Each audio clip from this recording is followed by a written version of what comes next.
Google is back with the Pixel 11 Pro XL. They say it's their most durable Pixel Pro yet, with an anti-scratch coating on the display. I'll have to be the judge of both of those things. I've always wondered why Google doesn't take more risks with their Pixel line of phones. Google has cornered a solid 1% of the global smartphone market, so they have literally nothing to lose by trying something new. They are pretty great at centering the glossy logo on the back glass though, thumbs up for that. Today we're going to find out if that big G stands for great or garbage. Right off the bat, the phone feels nice. Google says the Pixel 11 Pro XL is made with 100% recycled spacecraft-grade polished aluminum, and the back panel reminds me of split pea soup. Not my first color choice, but to each their own. When I suggested Google take some risks with their phone, I thought it might be something other than the aura of a depressed avocado. Scratch resistance is pretty cool though, if it works. Google says the screens are more than twice as scratch resistant as previous models. It has a special proprietary coating that's 800 nanometers thick, sitting right above that Corning Gorilla Glass Victus 2 and below the oleophobic coating.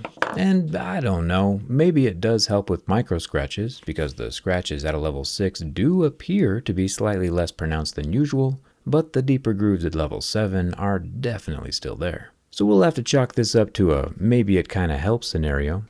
It still doesn't help enough though to roll without protection. Luckily, my channel sponsor dbrand has all of us protected with their far too easy to install Prism screen protector. If I set on the applicator and slide my finger down the center, the pixels are pretty perfectly protected from scratches and impacts, which is great since Google wants you to set your phone face down to use their highlight feature on the back. dbrand gives you 2 screen protectors in each package, and they're always made with real glass. I'll leave a link down in the description. dbrand does make these Prism screen protectors for most mainstream devices, and they probably have one that fits your phone too. The Pixel 11 Pro XL has a 42 megapixel front-facing hole punch camera, very respectable, right below an earpiece slit. The sides of the 11 Pro are the super polished spacecraft-grade aluminum with a removable volume rocker and removable power button. The fingerprint scanner on this bad boy is ultrasonic and under the screen. We'll have to find that here in a second. Up top we have a SIM card tray and a noise-canceling microphone hole. If you got your phone in the USA, it'll only have the internal eSIMs. The international version though does have the black rubber ring, and it slides into the phone hamburger style and not hot dog style, if you know what I mean. The bottom of the Pixel 11 Pro XL has our 45-watt USB-C port and 2 chainmail-like mesh coverings over the loudspeaker opening. These will not be falling out on their own. Making our way to the back glass panel, I do wish it was the composite glass fiber we saw in the Pixel Fold this year, but alas it is shatterable Shrek toe-colored satin glass. Up in the camera bar, we have our 50 megapixel main camera on the left, 48 megapixel ultra-wide in the center, and 48 megapixel telephoto with 5x optical zoom on the right. And of course the highlight LED flash, which, let's be honest, a flashlight is really all it'll ever be used for. It's definitely not a nothing. The whole shiny edge running around the plateau is made with the same glossy metal as the rest of the frame, but it does not easily pop off like we see on Samsung's individual camera rings. I don't know, I just feel like both Apple and Google are both worth like $4 trillion each, and everyone knows Android is the superior operating system of the two. But Google isn't complementing it with sufficiently interesting hardware. All they gave us this year is a device the color of the Tupperware container at the back of the work fridge that no one wants to open. The pixels do hold their own for 20 seconds against fire though, don't try this at home.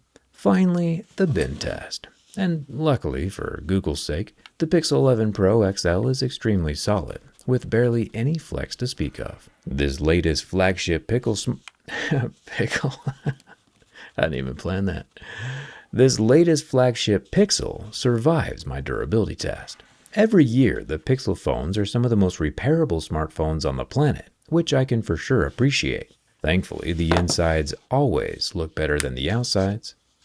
Google sells genuine replacement parts directly through iFixit, which is super helpful, and it looks like this year is no different. With a little bit of heat on the front screen, it comes off easily.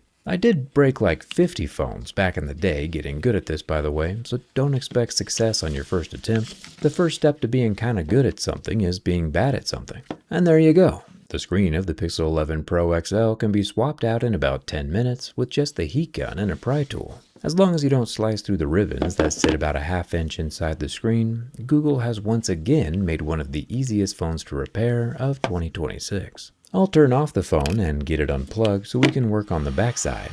Back here, it would be far better if Google had installed that composite glass fiber, but we can use the heat gun and our pry tool again, taking very special care around the left edge, since that's where the ribbons are for the highlight LED and wireless charging coil. I'll unscrew the 2 green T4 screws. The green screws are there to help us know which order by which to remove the components. It's kind of a nice touch. With the first 2 screws out and the bracket removed, the back glass panel can come loose. This has our Pixel Snap magnets, as well as the 25-watt wireless charging coil. And of course, the highlight LED ring. Google significantly overcomplicating a flashlight that nobody asked for explains a lot. For reference, Honor, another smartphone manufacturer, has a robot arm camera gimbal extend out of their phone, and both phones cost about the same amount of money. I'll have a video on that device here soon, so hit the subscribe button so you don't miss it. With the other 3 green screws gone over the rather substantial metal plate covering the motherboard, I can pull it off. It's got a cool G6 decal on top. I'll unplug the battery at this point and pop off the long extension ribbon, just like a little Lego. There are 4 more green screws over the charging board, then I can use the included pull tab to try and pull out the battery. It's still very securely glued into place. The pull tabs aren't helping all that much, but I do appreciate the sentiment. The battery itself is 5,000 mAh. I'll remove 3 more non-green screws near the loudspeaker. This frees up the charging port board to come out of the phone. It has a gray rubber ring around the tip to help keep everything IP68 watertight.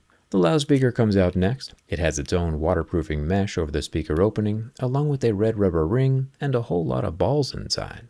The haptic vibrator is in the other lower corner of the phone, and we can now see the large copper vapor chamber that was tucked under the battery. There's a whole empty pass-through compartment on the back side of that front screen. I'll remove 3 more T4 screws and 1 special standoff screw in the bottom right corner of the motherboard. Luckily, most repairs will never have to go this deep. I'll pop off 1 more bracket holding in the front-facing 42 megapixel selfie camera. This does not have any OIS. The main rear camera units can all be individually unplugged next. Then they come out as one whole unit. When they're physically bound together, they can switch between perspectives more seamlessly. The large 50 megapixel main camera is on the left with optical image stabilization, then the 48 megapixel wide-angle camera in the middle does not have OIS, and the 48 megapixel 5x telephoto on the right has internal OIS.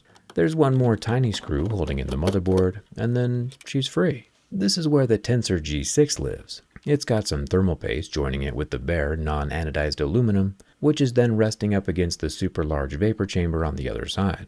The upper earpiece stereo speaker has more balls inside, but there you have it.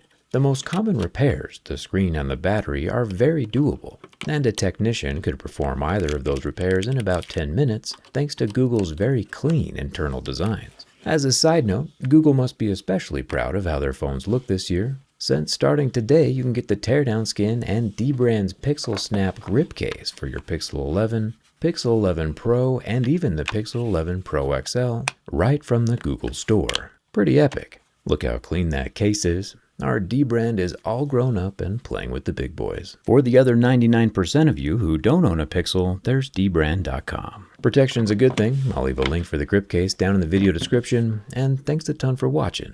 I'll see you around.